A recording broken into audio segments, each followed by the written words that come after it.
আসসালামু আলাইকুম।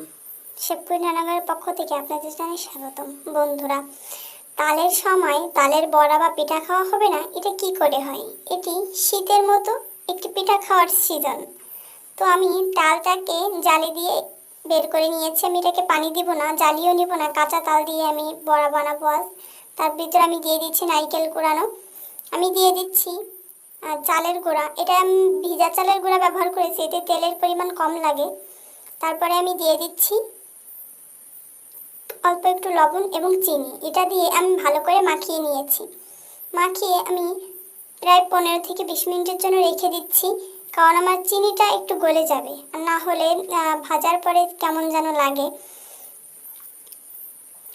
10 থেকে 15 মিনিট পর আমি দেখলাম যে আমার চিনিটা গলে গিয়েছে। এটা ভালো করে আবার হাত দিয়ে মেখে নিয়েছি। তারপরে আমি তেল গরম করে গোল গোল করে দিয়ে দিচ্ছি।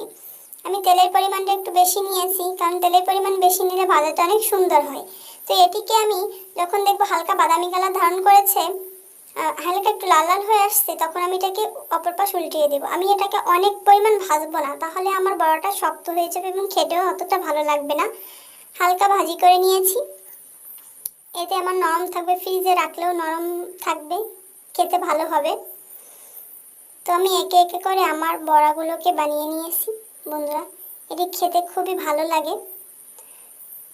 বন্ধুরা, আমার ভিডিওটি যদি ভালো লেগে থাকে লাইক দিবেন, শেয়ার করবেন, কমেন্টে জানাবেন। আপনারা বাসায় এরকম করে বানিয়ে দেখতে পারেন কেমন হয়।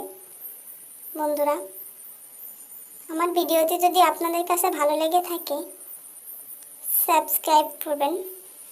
ধন্যবাদ।